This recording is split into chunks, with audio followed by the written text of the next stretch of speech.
지난 시간에 이집트 문명을 우리가 한번 살펴봤고요. 오늘은 이제 메소포타미아 문명을 살피는데, 메소포타미아 문명 중에서도 아수르와 관련된 부분만 살필 겁니다.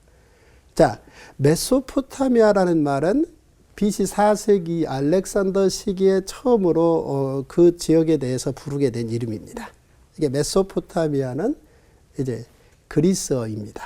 쉽게 말하면 헬라어인데요. 여기 보면 이제 메소라는 말은 중간이고 포타미아라는 말은 강인데, 이 두 말을 합해서 메소포타미아라고 부르게 되었고, 그 뒤에 우리는 이제 문명이라는 말을 붙이게 되는 거죠. 자, 이 중간이 두 강이 흐른다는 겁니다. 강이 하나만 흘러도 굉장히 많은 강이 풍요를 가져오는데, 위에 티그리스 강과 아래 유프라데스 강이 흐르면서 그 중간 사이에 그 땅은 인간들이 뭔가 삶의 풍요를 만들기에 최적합한 장소다. 자, 강으로 들어가면 기본적으로 식수를 공급합니다.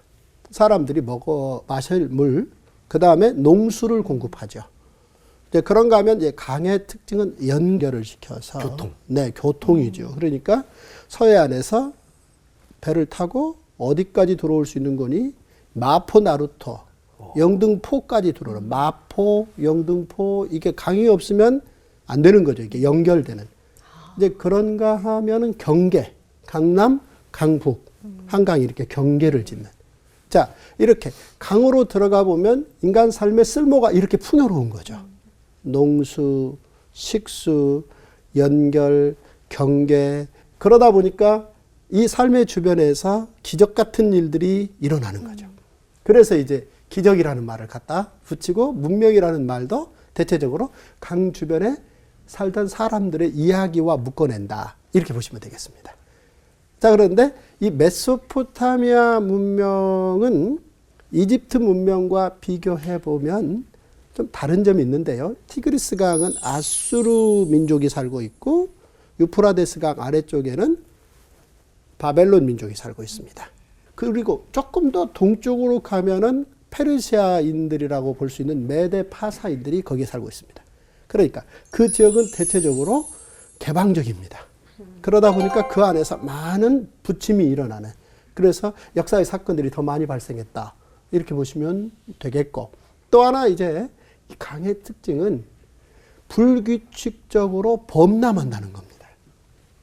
즉, 그 물이 내려와서 객토해서 땅을 풍요롭게 하는 것까지는 성과인데, 이게 그 삶의 기반들을 예고 없이 물이 쓸고 갈 적에는 이거는 막아야 될 큰 위기입니다. 자, 이 부분들을 이제 강하류에 살던 사람들은 해결하기 위해서 힘을 모아서 대치수 토목 사업을 하는, 그러니까 물줄기를 막는 일은 혼자 할 수 없지 않습니까? 그걸 사람들이 모아서 이제 조직적으로 그것을 행하는, 그러면서 이게 뭔가 정치 조직이 더 커지는, 자, 이런 특성을 대체적으로 가지고 있는 게 강들이었다라는 이야기입니다. 네. 자, 메소포타미아. 이 메소포타미아의 한 핵심 줄기인 티그리스 강에서 그 혜택을 누리고 있던 이 아수르. 이 아수르라는 나라는 헤로도토스의 기록에 따를 것 같으면 520년 동안 상아시아 전체의 주인이었다, 이렇게 나옵니다. 그러니까 그 긴 시간 상아시아의 주인 노릇을 했다. 자, 보십시오. 이게 주인도 주인 나름입니다. 그런데 상아시아 전체의 주인이었다는 거 하나하고, 또 하나는 기간입니다. 한때 내가 강북, 강남 전체의 주인이었다. 이거 한때하고 500년 주인하고 시기가 다른 거죠. 그런데 520년 동안 그 풍요로운 땅 메소포타미아 전체 유역에 상아시아를 주인 노릇했던 나라가 아수르라는 겁니다. 그런데 이 아수르가요, 어느 한순간에 바람처럼 아수르 문명이 사라져버립니다. 이럴 수가 있나. 자, 이 이야기는요, 산업혁명 이후 18, 19세기 이야기로 와서 한번 다시 생각해보고 올라가면 참 재미있는데요. 산업혁명이 유럽에서 일어나고 이제 증거주의, 이성주의 이런 것들이 이제 발동을 했습니다. 그러니까 모든 게 증거가 있어야 믿게 되는. 이게 이제 산업혁명 때 가져온 인간들의 사고방식에 더할 나위 없이 어떤 근거를 찾는 시대의 흐름이었다고 봐야 되겠습니다. 그런데 이때 유럽에 있는 많은 사람들이 성경은 믿을 수 없는 책이다. 뭐 이런 이야기가 갑자기 퍼지게 된 거예요. 왜 그러느냐? 성경에 66권의 책이 있는데 그 중에서 딱 아수르와 관련된 책이 2권이 있습니다. 그러니까 아수르만 다루는 책이 2권인데 어떤 책이죠?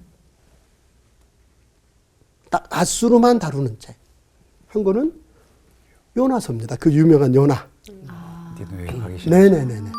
그 요나서인데 이 요나는 아수르 이야기로 시작해서 아수르 이야기로 끝나는 거죠. 또 한 권의 책은 나훔서입니다. 구약 성경에 나훔서라는 책이 있습니다. 이 2권의 책은 한마디로 아수르로 시작해서 아수르를 다루는 것으로 끝나는 책인데 아수르의 흔적이 없다는 겁니다. 그러니까 산업혁명 이후에 많은 고고학적 근거들을 가지고 과거 지난 날들의 흔적들을 찾았더니 다 흔적들이 나오는 겁니다.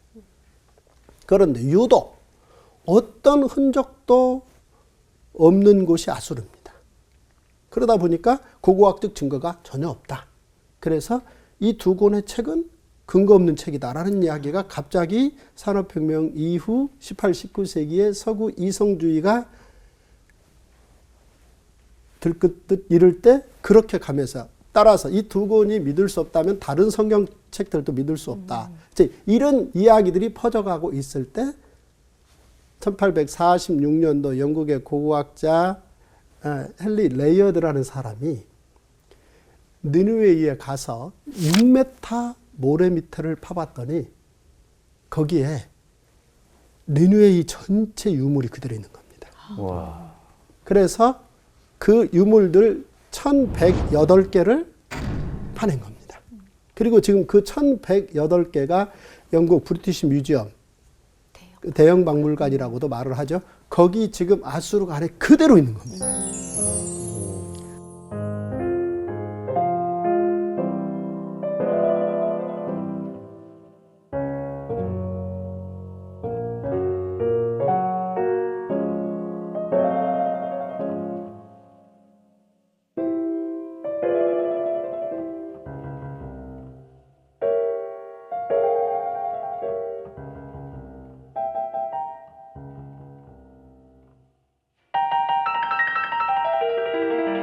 이 니느웨라는 도시가 아수르 제국의 굉장히 중요한 도시였거든요. 수도죠. 수도. 그러니까 그 니느웨이라는 도시가 사실은 그 당시에 보면은 멀리서 보면은 그 니느웨이라는 도시가 황금산 같았답니다. 황금으로 된 산. 그렇게 휘황찬란했다는 거죠.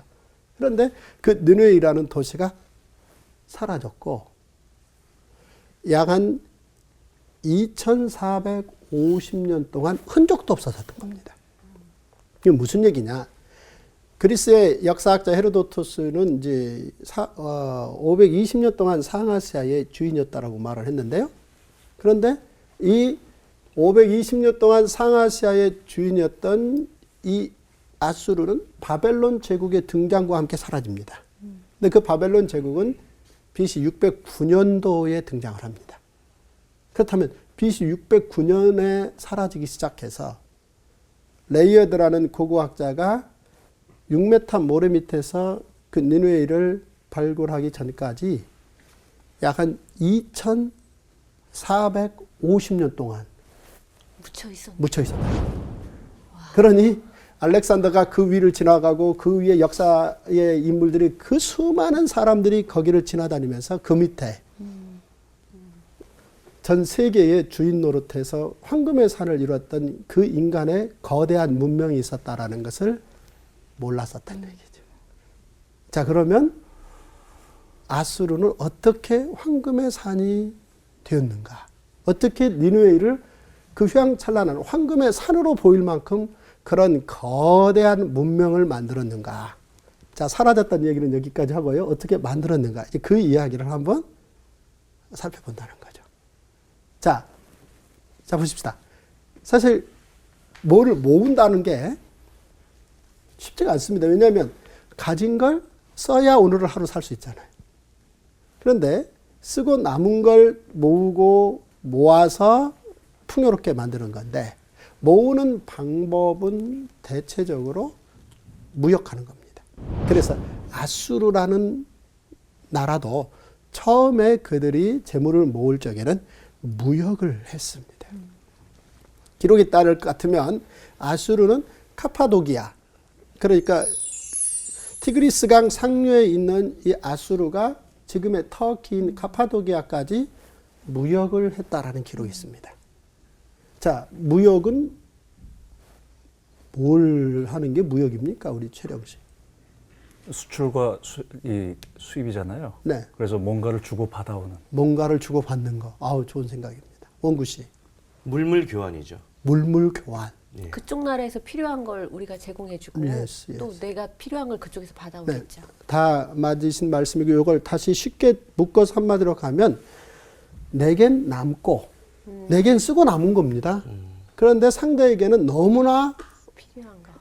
요긴한. 그런데 상대 쪽에서도 쓰고 남고 그러나 우리 쪽에선 너무나 요긴한 거. 그걸 적정 값에 주거니 받거니 하는 게 이게 뭐죠? 쉽게 말하면 무역. 장사죠.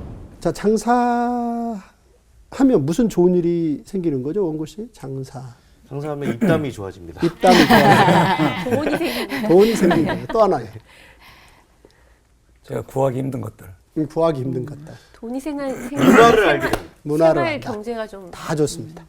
자, 그러면 농부가 어부에게 팔고 어부가 농부에게 판다. 그러면 농부는 어부에게 뭘 파는 거죠? 농산물. 농산물을 쌀. 파는 네. 거고. 네. 어부는 농부에게요. 물고기. 물고기를 파는 거죠. 그러면 양쪽에서 농부 어부가 서로 판다. 그러면 무슨 좋은 일이 생기죠? 밥상이 풍성해져. 밥상이 풍성. 네. 밥상이 풍성해지면 무슨 좋은 일이 생깁니까? 몸이 건강해집니다. 야, 빙고. 맞습니까? 그러니까 예, 예. 농부가 어부에게 팔고 어부가 농부에게 팔면 뭐가 나오느냐? 물론 초밥이 나오죠.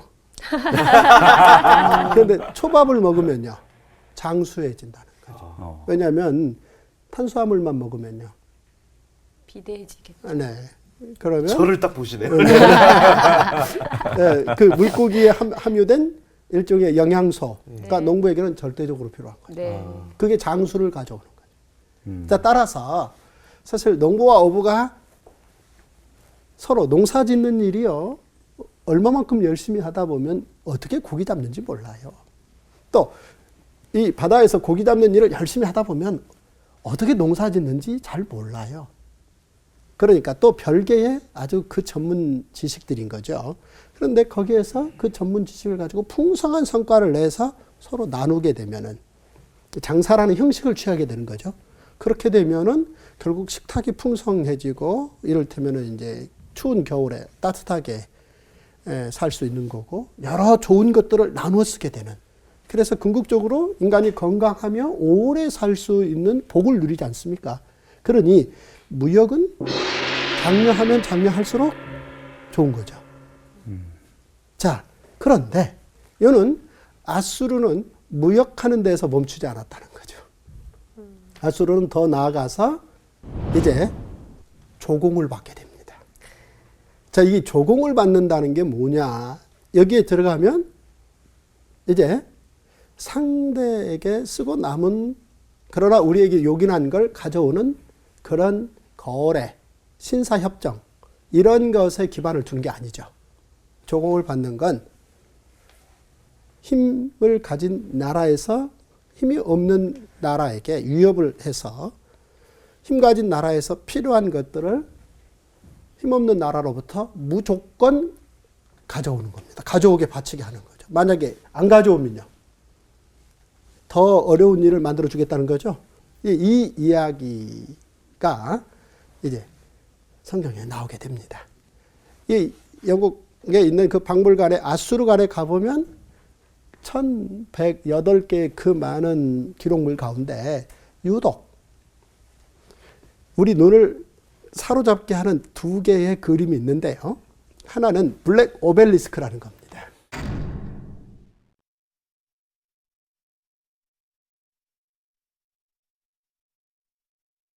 이 현무암입니다.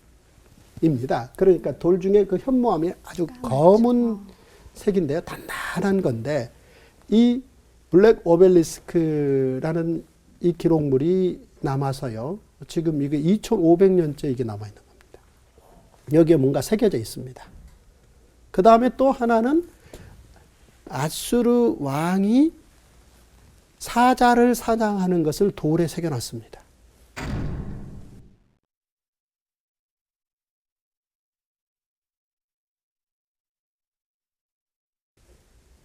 자, 먼저 이 사자 사냥 부조부터 한번 살펴보면요. 참 재밌다. 왕이 사냥을 하는 걸 돌에 그려놨다? 새겨놨다? 자, 보십시오. 이집트의 파라오는 신을 상징한다. 그래서 이집트의 파라오를 어느 상황에서 보게 되면 어떻게 한다고 그랬죠? 납작 엎드린다고 말씀드렸습니다. 그러니까 납작 엎드린다는 것은 고개도 들을 수 없다는 거죠. 그런데 여기 아수르 왕이 이 사냥하는 모습은 사실은 원형 경기장에서 마치 로마 시대의 그 글라디에이터들이 경기하면 원형 경기장에 수많은 사람들이 그걸 환호하면서 지켜보듯이 이 아수르 왕의 이 사자 사냥은 아수르의 원형 경기장에서 수많은 백성들을 일부러 보게끔 하며 환호하게끔 하는 그런 그림입니다. 한마디로 아수르 왕 하면 뭔가 사자를 연상케 하는. 강인하네요. 네, 한국의 왕은 뭘 상징했습니까? 용. 그래서 옷을 용포. 네. 그 다음 또 뭐죠? 얼굴을 용안. 용안. 아수르 제국의 왕은 사자를 사냥하는 걸 상징했다는 겁니다. 이게 이제 의미하는 바가 큽니다. 이런 돌에 새겨진 부조가요 많습니다. 그리고 왕이 얼마만큼 사자 사냥을 잘하느냐, 이게 이제 백성들에게 의미 있어 보이는. 그래서 재밌는 사실은요, 이 인근에 있는 사자들이 몇몇 정도로 멸종됐답니다. 왜냐하면 사자들을 다 잡아다가 원형 경기장에서 왕이 화살을 쏘아서 죽이는 겁니다. 자, 화살을 맞고 있는 장면이잖아요. 그런데 재밌는 사실은 이 사자들은요, 이미 잡혀와 있는 상황이라는 거고. 아, 야생으로 지금 사냥을 하는 건 아니고요. 아닙니다.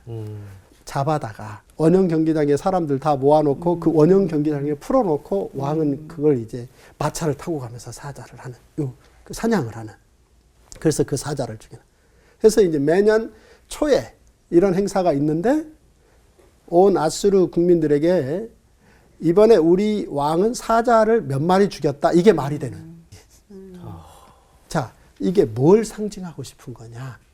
이를테면 이건 단지 사자 사냥이 아닙니다. 나는 용맹해서 주변에 있는 모든 민족들의 나라들을 다 이렇게 지배할 수 있다.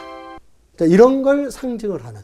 그래서 이 힘을 가지고 다른 민족과 나라들을 지배하며 조공을 받아오는. 그렇게 해서 재물을 모으기 시작했다. 그러니까 무역으로 모으는 재물 모으기 정도는 간단하게 빨리 접고 조공을 받기 시작했다. 이제 그 중에 이제 더 상징적인 게 뭐냐면 바로 이제 블랙 오벨리스크라는 겁니다.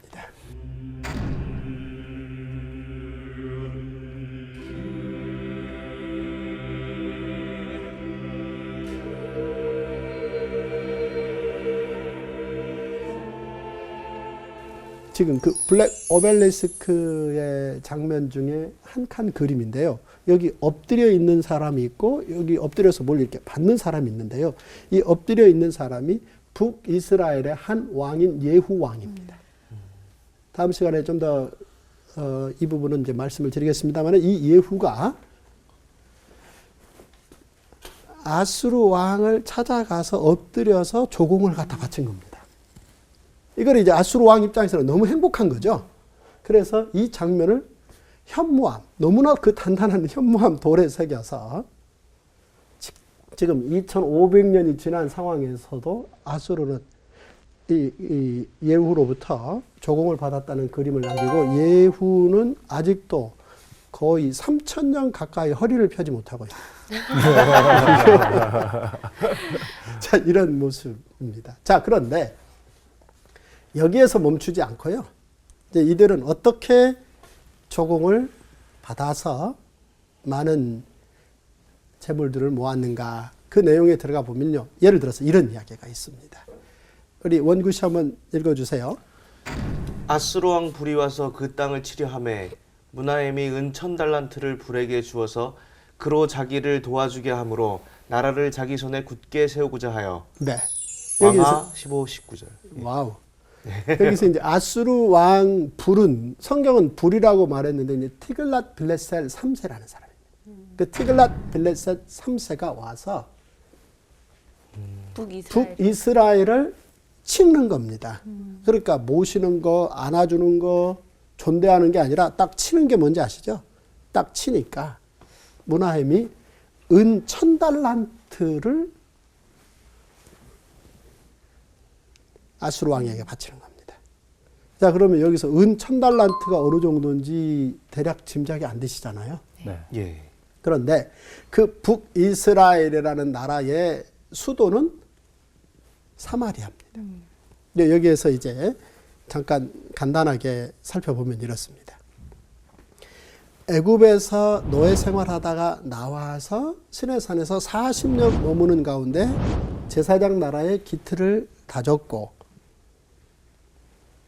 그 40여 년이 끝난 후 여호수아와 함께 가나안 땅에 들어가서 나라를 세웠잖아요. 그 나라를 세우고 난 후 수백 년이 지나고 사울이 왕이 되고 다윗이 왕이 되고 솔로몬이 왕이 됩니다. 이 세 사람이 이어서 왕 노릇하는 이 120년 동안은 한민족 한국가였습니다. 그런데 솔로몬이 죽으면서 나라가 한민족 두 국가로 쪼개져 버립니다. 자, 한민족 한국가가 아니라 한민족 두 국가로 간다. 이걸 이제 분단이라고 말합니다. 분단된 나라라고 말하죠. 예를 든다면 우리도 분단된 나라이고, 지금 얼마 전에 분단된 나라였던 독일이 있고 베트남 있죠. 네. 자, 그러면 대체적으로 보면 20세기에 와서 분단된 이 세 나라들, 독일, 베트남, 그리고 우리, 이 한반도, 이 분단이 왜 된 거죠? 어떻게, 왜 한민족 두 국가가 된 겁니까? 정치적인 견해가 맞지 않아요. 정치적 결례가 맞지 않아서 또요. 외세 개입이. 외세 개입입니다. 외부의 힘이 들어와서 한민족 한국가로 가고 싶은데 외부의 힘이 들어와서 한민족 두 국가로 갈 수밖에 없게끔 만들었던 거죠. 자, 그런데 솔로몬이 죽고 그 이후에 이제 200년 동안 그 나라는요, 한민족 두 국가로 분단된 나라가 이어져요. 그런데 북이스라엘과 남유다로 이렇게 분단될 때 왜 분단됐는가? 외세가 개입하지 않습니다. 외세가 개입하지 않았는데 이 솔로몬 죽고 그 거대한 힘 있는 나라가 한민족 두 국가로 분단됩니다. 자, 그 이유는 두 가지입니다. 첫째, 보이는 이유는 세금 문제 때문입니다. 그러니까 솔로몬이 국가 세금을 거둬서 솔로몬과 솔로몬의 그 지지자들을 위해서 너무 많이 쓰는 거예요. 그러니까 세금을 냈던 납세자들 가운데 북쪽의 10지파들은 자기들이 국가에 바친 세금이 자기들의 삶의 원활한 어떤 또 다른 국민 복지를 위해서 이게 돌려 쓰이지 않게 되다 보니까 이제 이 부분에 대해서 화가 난 거죠. 이 부분 하나하고. 이게 굉장히 이제 외세가 개입하지 않았음에도 불구하고 북이스라엘과 남유다로 분단되게 된 외형적인 결정적 요인은 세금이고요. 또 하나 보이지 않는 결정적인 이유는 우상숭배입니다. 그러니까 이 솔로몬의 이 국제관계에서 데려온 수많은 그 솔로몬의 여러 부인들이 예루살렘에서 이제 우상 숭배를 하게 되는, 자, 이런 것을 근원적으로 차단하기 위해서 한민족 두 국가가 된 겁니다. 그래서 200년이 지납니다. 200년이 지속되는 동안 이제 바로 북이스라엘은 사마리아가 수도이고 남유다는 이제 예루살렘이 수도인 거죠. 그런데 이 사마리아라는 이 도시가 오므리라는 왕이 그 수도, 북이스라엘의 수도를 만들었습니다. 예루살렘은 이미 다윗 때 만들어진 아주 오래된 전통이 있는 도시고, 사마리아는 한민족 두 국가로 나뉘고 북이스라엘이 되면서 새롭게 정한 수도가 사마리아입니다. 이 오므리 왕이 이 수도를 정했는데요. 이 오므리 왕이 이 사마리아라는 땅을 선택을 했습니다. 세겜이라는 사람으로부터요. 저 땅 굉장히 좋다. 저 땅, 이 북이스라엘 전체에 수도하면 좋겠다. 해서 그 세겜이라는 사람에게 그 땅 팔아 라고 땅값을 거래를 했는데요.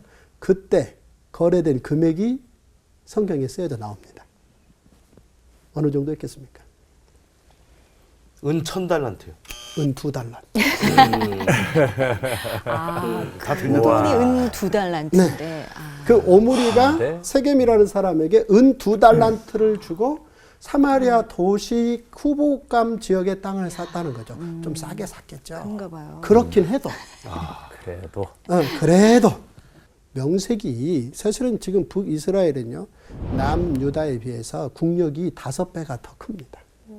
그러니까 어마어마한 사실 나라입니다. 근데 그 거대한 나라의 수도를 정할 땅 값으로 은 2달란트를 지불한 겁니다. 그런데 지금으로 따지면 얼마 정도 되는 건가요, 대강? 한번 댁에 가서 확인해보세요. 인터넷을 통해서. 자, 그렇다면 여기에서 무나임이 은 1000달란트를 아수르 왕에게 갖다 바쳤다는 얘기는 온 백성의 돈을 다 모았겠네요. 사마리아를 500개 살 수 있는 땅값을 갖다 바쳤다는 얘기예요. 오, 얼마나 큰 돈이 사마리아에서 어디로 넘어갔습니까? 아수르. 무슨 형식으로요? 조공 형식으로 넘어갑니다. 그리고 봐주는 겁니다. 그 다음에 거기서 멈추지 않습니다. 또 보시면 자, 아수르 왕 티글랏 빌레셀에게 남유다의 아하스 왕이 급하니까 돈을 바치면서 하는 얘기입니다. 아하스가 나는 왕의 신복이요 왕의 아들이라. 이제 아람 왕과 이스라엘 왕이 나를 친히 청하건대 올라와서 나를 좀 도와주소서. 그런데 자, 이럴 때 도움은 결코 맨입으로 부탁할 수 없는 거죠. 그래서 어떻게 대가를 지불하면서 부탁을 하느냐.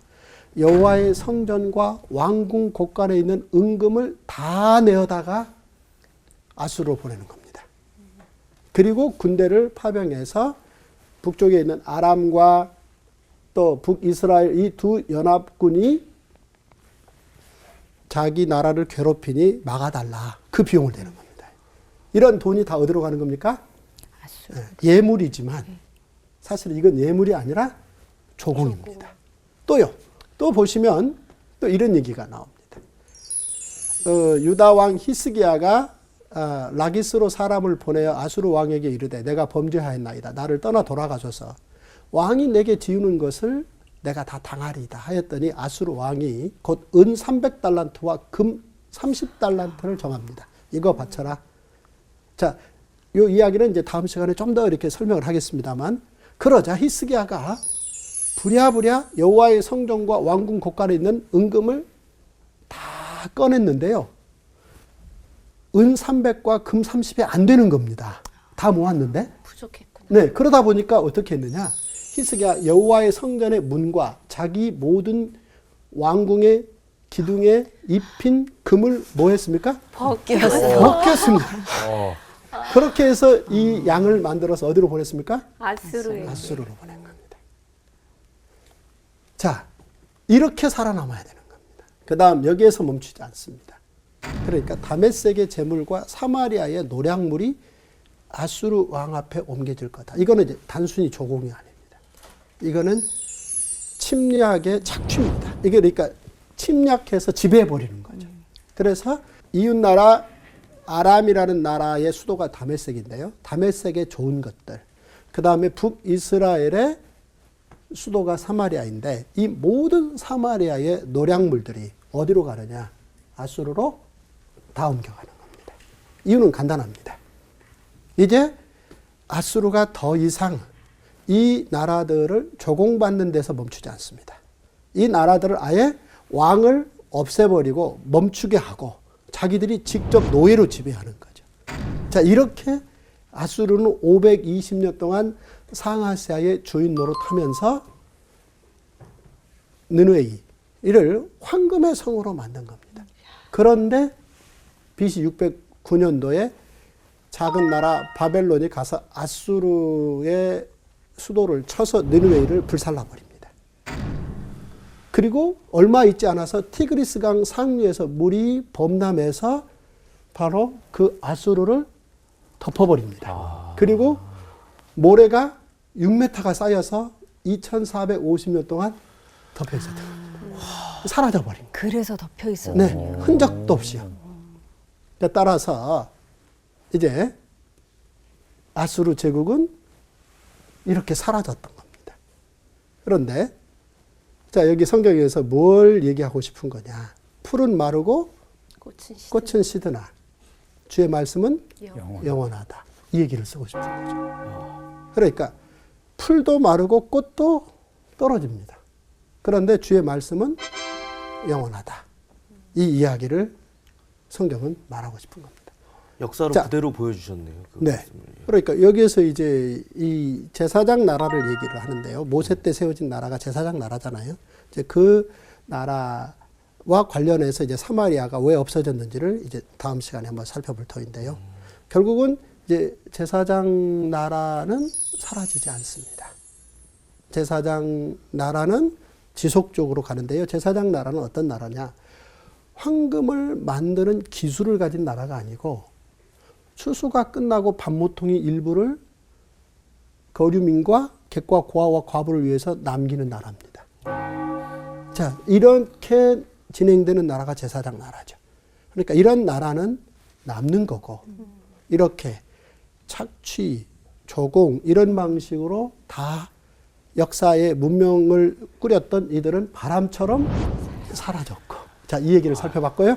이제 다음 시간에는 자, 이런 과정에서 어떻게 사마리아가 동맹을 맺어가며 살려고 몸부림을 치는데 결국은 200년 만에 사라졌는지 이 이야기가 제사장 나라의 이야기와 어떤 상관이 있는지 이런 부분들을 살펴보겠습니다. 오늘 여기까지입니다.